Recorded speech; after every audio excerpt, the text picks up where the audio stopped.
Have you ever felt that you have been called to something bigger, but your own choices may be moving you away from your purpose?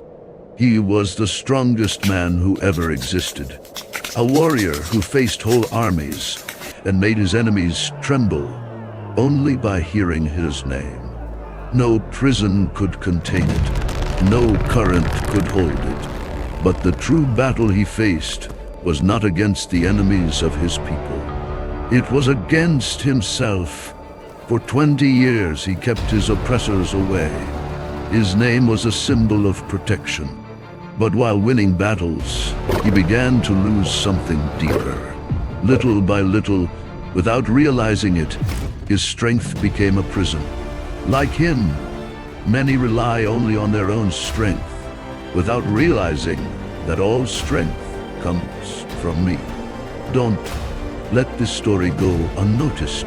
Listen to the end, because this story can reveal something important about your own life. And if this journey speaks to your heart, show it. Leave your support signal. Enjoy this video. Subscribe and enable notifications to continue receiving stories that reveal my purpose. What happens when such a powerful man becomes hostage to his own decisions? When does your greatest strength also become your greatest weakness? Today, you will know the last chapter of this story, a chapter of strength, betrayal, and redemption. This is the last part of the story of Samson.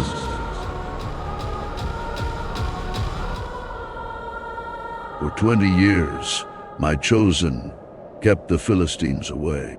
He ruled with power, bringing fear of enemies and protection to my people. But as his name echoed as a symbol of strength, his heart silently moved away from me. The peace that Samson guaranteed did not come from faith, but from the fear he inspired. Samson, are you strong? But and then? An elder asked during the meeting of the tribes. When your strength is gone, what will be left to Israel? Samson smiled confidently. While in here, no one will dare to challenge us. The leaders exchanged glances. Samson saw only the battle before him, but not the future. He trusted his own arms, but did not seek my direction.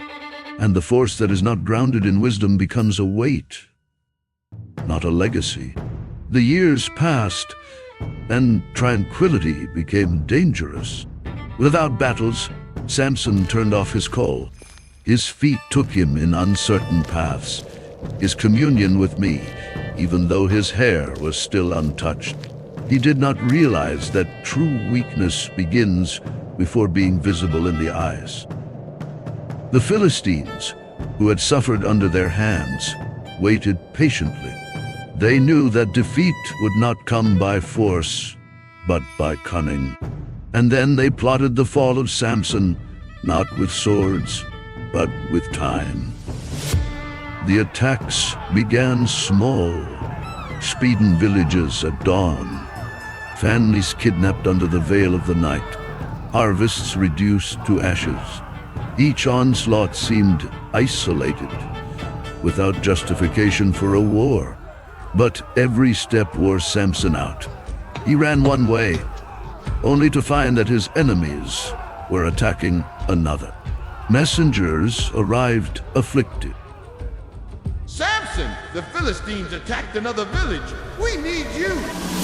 He was raised furiously, ready to retaliate. But before he could rest, another attack happened. The Philistines did not try to defeat him. They were testing their resistance. They met in secret, in a dark hall, illuminated only by the fire of torches. Leaders whispered around a rustic table. He is strong, but what if we make him fight without rest? A man can win a battle, but can win 100? Let's burn your lands, take your people, not to destroy it, but to make it run. until your legs are hesitated and your trust betraying you. The Philistines smiled. They knew that Samson wouldn't escape the fight. But every man has a limit, and they were determined to find his. And so, without my chosen to realize, the war that would overthrow him had already begun. The Philistines did not need to defeat him in battle. They just waited. Each week, new destruction, new losses, and Samson ran from side to side, trying to erase fires that never ceased. He would march furiously, overthrowing any soldier who crossed his way. But the attacks never stopped. It was like fighting the wind, and even when he won, he didn't feel victory. A leader of the tribe of Judah came to him. Samson, are you strong? But why don't the Philistines cease? Because they still don't understand who I am. He answered, closing his fists. Or maybe because they understood that you can't be everywhere at the same time. We depend on your strength, but who will guide us when you are not here? The question echoed in his mind, but Samson did not answer. He could not answer. The weight on his shoulders grew. Fear in his own people was beginning to emerge. Before, his name was security. Now it was a sign of uncertainty. And then came the final blow. An entire village was destroyed. There were no harvests, houses, or men to fight. Only women and children crying in the ashes. Samson looked around. He felt the bitter taste of dust and failure. For the first time, it didn't shout it, it didn't get angry. It only remained there, motionless, staring at the tracks of destruction. He was no longer enough. But instead of turning to me, he looked at himself. I need to be stronger. I need to fight more. And without realizing it, he walked another step towards his own ruin. The wind cut the valley, lifting dust and carrying the smell of ashes.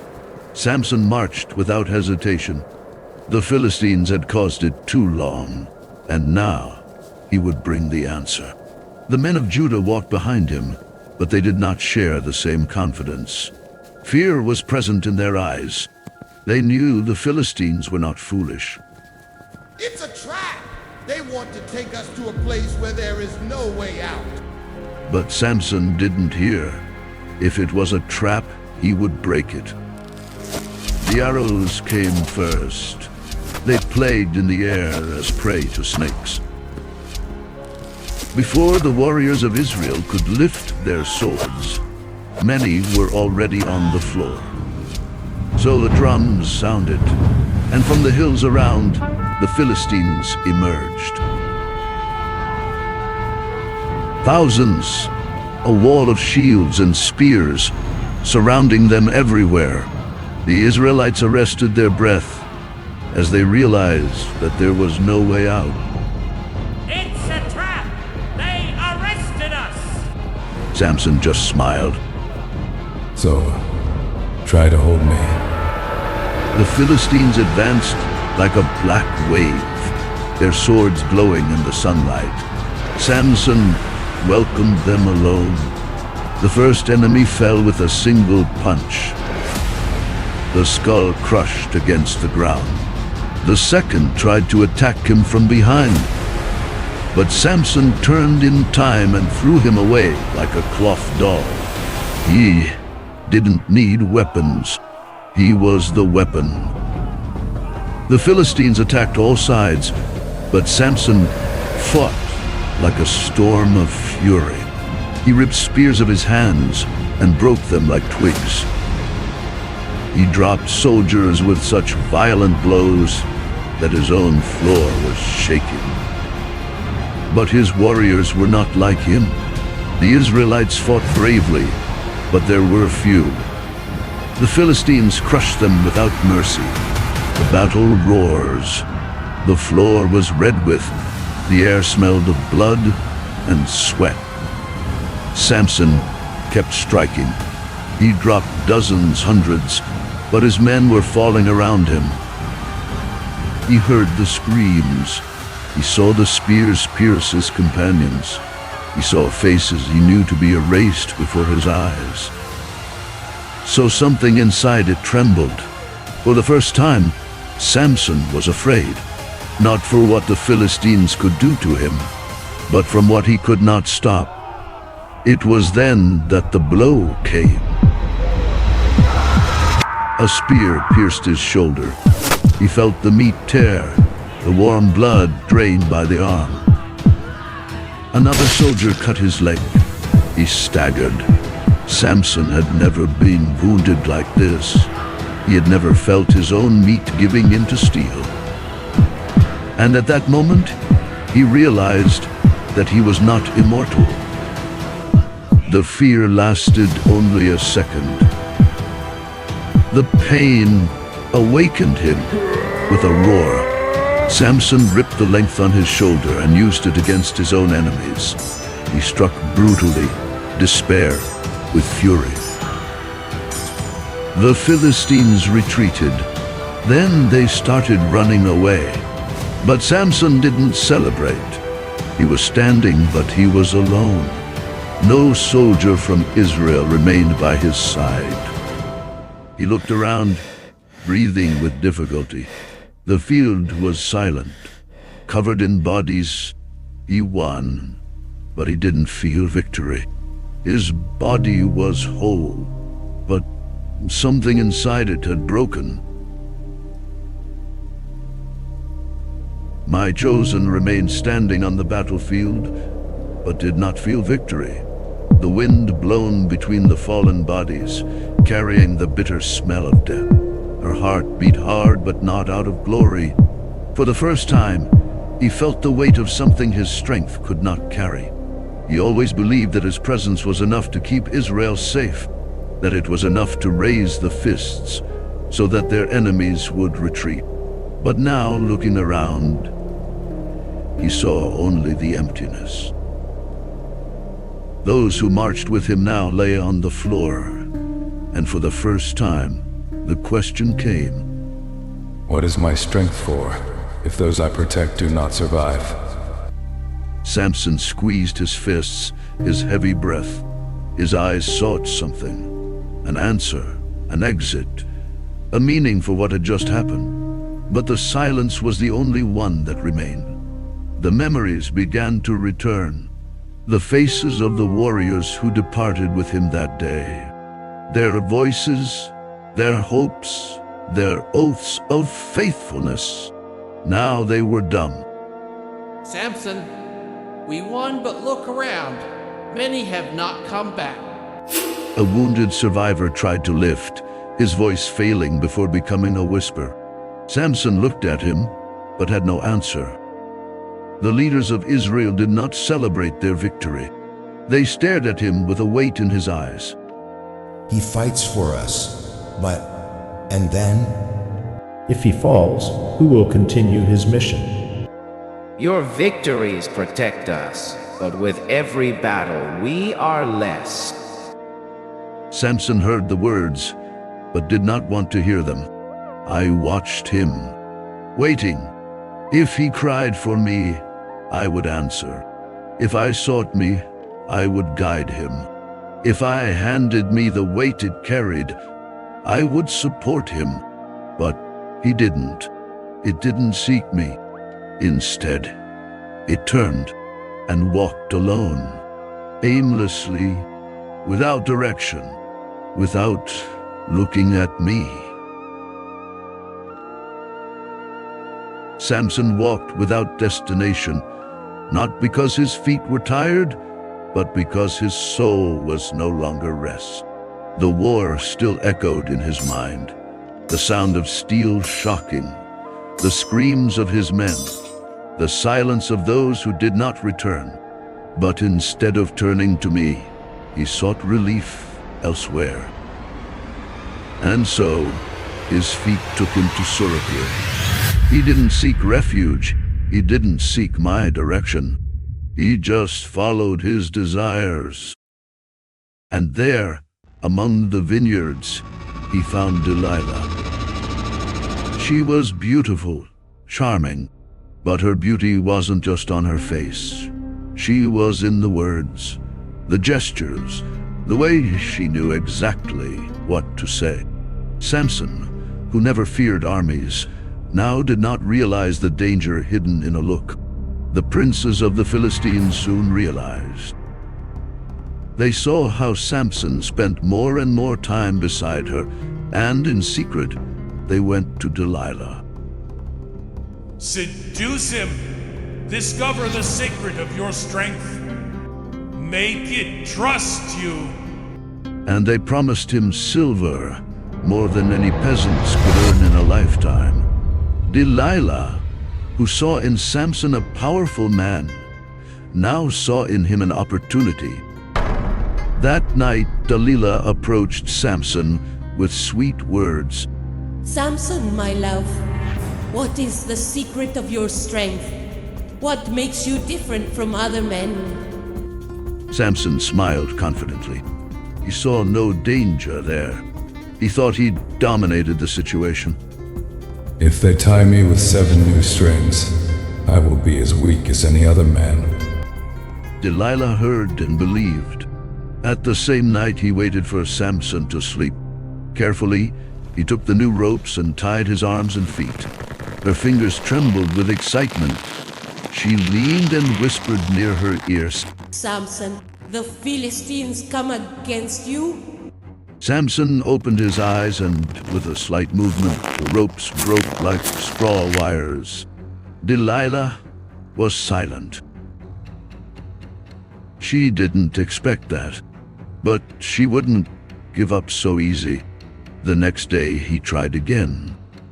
Tell me, Samson, what would weaken you? What would make you be like any other man? This time he laughed. If they tie me with new ropes, which have never been used, then I will lose my strength. That night, Delilah did as before. He waited for him to sleep and used new, even stronger ties. But when he woke him up screaming, he got rid of them as easily. Delilah bit her lips. He was playing with her, but she wouldn't give up. In the following days, your questions became insistent. His words were like drops of water falling on a stone, slowly excavating. How can you say you love me if you don't trust me? You say I'm special, but hide me what really matters. If your heart is mine, why do you keep me away? The pressure increased. Samson, who had already won armies, now fought something invisible. He wanted peace. He wanted her to stop. And then he gave in. Samson did not realize that he was already a prisoner even before he was captured, because it was not the Philistines who arrested him first. It was your own choice. That night, he looked into Delilah's eyes and told the truth. If they cut my hair, I will lose my strength. From my mother's womb, I was consecrated to God. My strength is not in my arms, but in the covenant I made with him. If this covenant is broken, I will be like any other man. Delilah heard, and this time she knew it was true.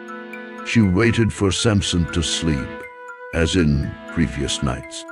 But that night she sent a messenger to the Philistine princes. Come, now I know the secret. They came before dawn, hidden in darkness. Delilah caused Samson to sleep on his knees, caressing his hair, murmuring soft words. He trusted her. He didn't know it was his last night, as the strongest man in Israel. And as he slept, the blades cut his strands one by one.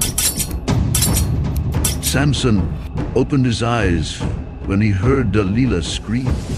Samson, the Philistines come against you. He got up confidently like so many other times, but something was different. His body was still great. His muscles were still strong, but his strength is gone. The Philistines advanced. He tried to fight, but his arms failed.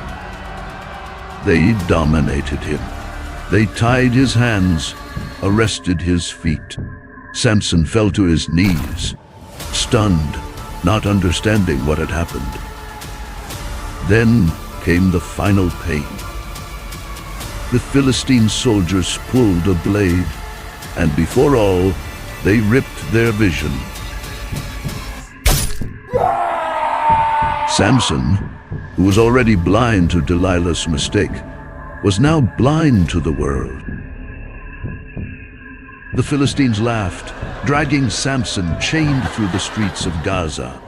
The man who had already carried gates on his shoulders now carried shackles on his feet. And my chosen, who had always trusted his own strength, was now led as an animal, without direction, without purpose. But the Philistines didn't know that my story with him was not over yet.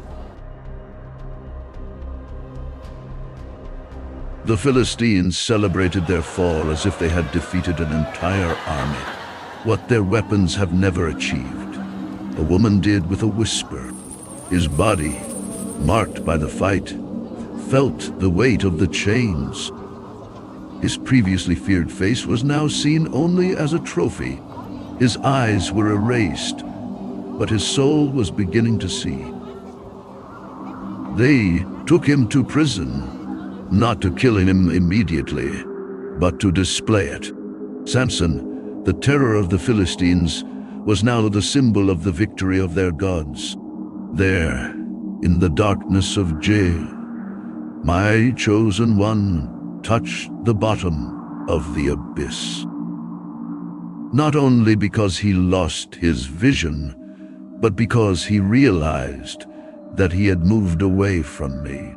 All his life he trusted his own strength, but now he had nothing. His days were long, his feet chained to a mill. It was forced to rotate it, work intended for slaves and animals. With every lap that was on that stone wheel, he relived his choices. I saw him there.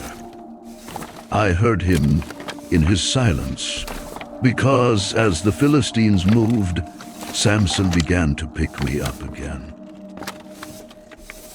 Time has passed. The laughs of the soldiers did not decrease, but Samson was no longer the same man who entered that cell. The pain opened his eyes in a way that vision had never done.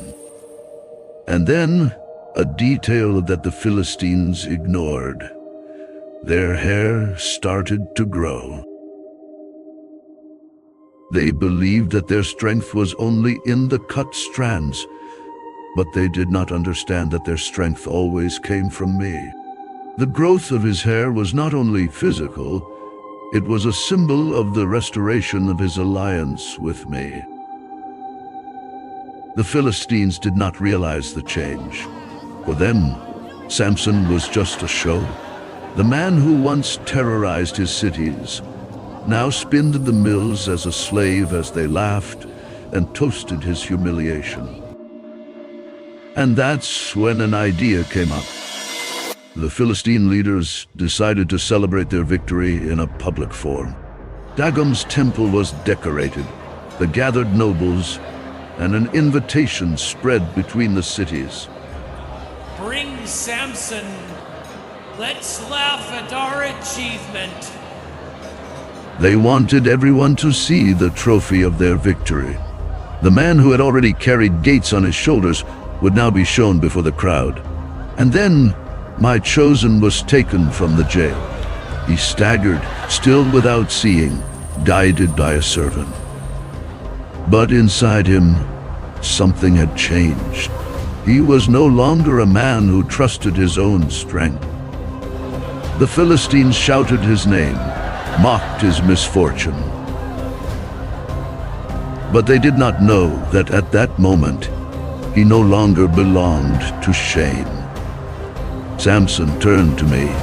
He whispered to the servant who led him, "Put me where I can touch the columns that support this temple." And there, in the heart of the feast of his enemies, he prepared for his last battle. My strongest son was blinded between the columns of Dagon's temple. The cries of mocking the Philistines echoed around him, but he did not shake. The crowd believed he celebrated his victory over him, but did not know that this moment would be the milestone of his own ruin. The Philistine leaders were there, among thousands of spectators who crowded the temple, confident that Samson was just a defeated man. But what they didn't see was that even in the darkness, Samson saw something he had never understood before. His strength was always mine. And at that moment, in the midst of humiliation, he made his final decision.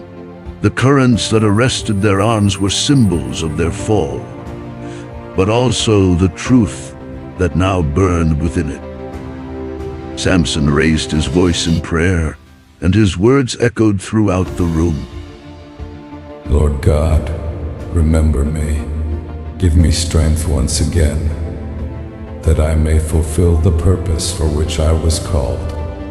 There was no pride in his voice. There was no arrogance, only the surrender of a heart that finally understood what it meant to be a servant. The Philistines laughed. For them, the prayer of Samson was just a delirium of an expired man. Listen, the great Samson, the destroyer of our hosts, now begs your God. What can he do against us now? He is weak. It's blind. It's a spectacle for our fun. The crowd exploded in laughs, and the screams of mockery grew, reverberating between the columns of the temple. But I heard him, just as I was there since the day I separated him for this mission. I was there now, and for the last time, the strength I had given him traveled his body.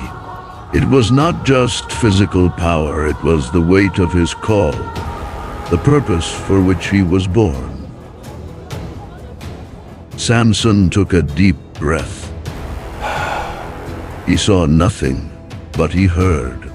He felt the cold marble under your hands, the smell of oil burning in the lamps, the laughter of the Philistines echoing through the temple, the vibration of the structure when its fingers pressed the columns. The laughs ceased. The floor trembled. Someone shouted, What is he doing? The columns! They are giving in! But it was late. Samson pushed with all the strength I gave him. The temple roared like thunder. The dust rose, blinding those who were still trying to escape. And then, everything ruined. The columns gave way, and the roof began to collapse. Dagon's temple crumbling, and with him, all the pride of the enemies of Israel. The shouts of celebration became shouts of terror. The nobles, the priests, and the soldiers who were there, laughing and celebrating, were now swallowed by the rubble of their own monument.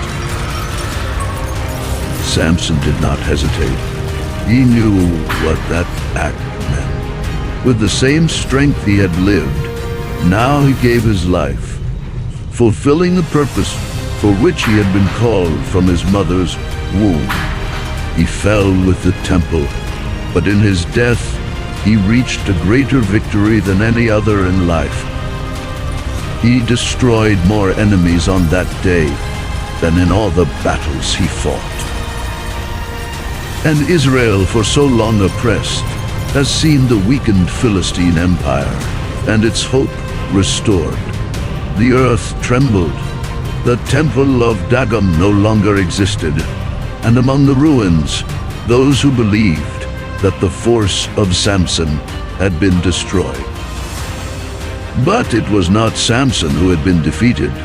It was them, because my purpose is always fulfilled.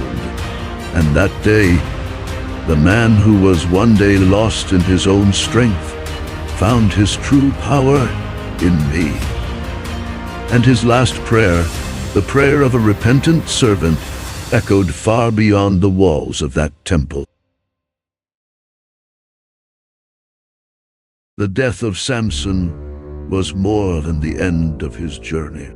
It was the culmination of a purpose that I had drawn from the beginning. The Philistines, who believed they triumphed, now lay under the rubble of their own temple, and my people, for such oppressed, received a new chance of freedom. My chosen sacrifice was not just an act of strength, but of redemption. He delivered everything, including his own life, to fulfill the mission for which I separated him. Samson was not perfect. He was a man of great strength, but also of great weaknesses. However, it is in his imperfections that my glory manifests itself. Because I do not choose the perfect, but the arranged, and make human failures into instruments to fulfill my plans. Samson, in his last prayer, understood that his strength was never his, but always mine. He acknowledged that the purpose for his life was greater than himself, and in his final surrender, he showed my people what it means to fully trust me. The temple collapsed, but Samson's name remained. He was a man who lived between extremes, but ended his journey with courage and faith. Israel, who so often lost the sight of who I am, now had a living reminder that I am the God who never abandons, even when we are confronted by our own weakness. The story of Samson is a testimony that the true force is not in the arms, but in the surrender of the heart to the divine call. And so, that day, my chosen completed the fate I had planned for him. He not only destroyed his enemies, but also restored the hope of my people. For Samson was more than a strong man. He was a symbol of the power of redemption and grace. And so he will always be remembered as Samson, the strongest son of God.